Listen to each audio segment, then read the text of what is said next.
আসসালামু আলাইকুম। আশা করি সবাই ভালো আছেন। আমি গত কয়েকদিন ধরে এই ডোপামিন ডিটক্স বইয়ের উপর ধারাবাহিকভাবে আলোচনা করতেছিলাম, যদিও দীর্ঘ 15 দিন কোনো পর্ব রেকর্ড করা হয়নি। আজকে আমরা জানবো দ্বিতীয় পর্ব নিয়ে।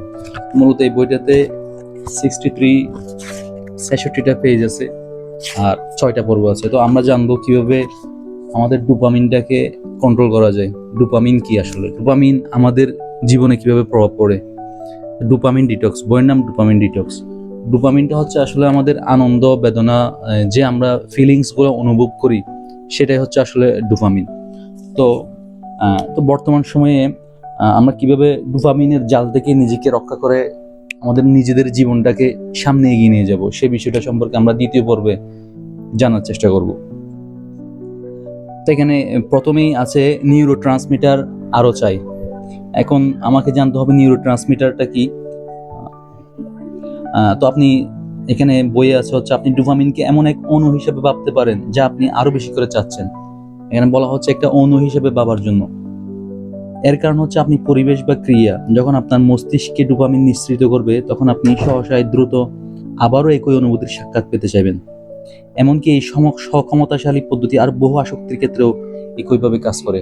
যে আমরা সোশ্যাল মিডিয়াতে এডিক্টেড, আমাদের এই যে সহজে যে আমরা ডোপামিন আমাদের নিঃসরণ হচ্ছে সোশ্যাল মিডিয়া, কেন আমাদের ইউজ করতে এত বেশি ভালো লাগে, কেন আমাদের বই পড়তে ভালো লাগে না, কেন আমাদের ভালো কাজে এত বেশি অনীহা, কারণ হচ্ছে আমরা খুব ইজিলি ডোপামিন পাচ্ছি। তো ডোপামিনটা আসলে নিঃসরণ হচ্ছে এই কারণেই আমরা আমাদের সময়টাকে অপচয় করতেছি আর আমরা প্রোডাক্টিভ হতে পারতেছি না। তো এখানে যদিও বইটা ছোট, কিন্তু এখানের কথার মর্মার্থ ওজন অনেক বেশি। এগুলো অ্যাপ্লাই করতে পারলে জীবনে ব্যর্থতা বলতে কিছু থাকবে না। এগুলো বুঝতে হবে ধীরে ধীরে।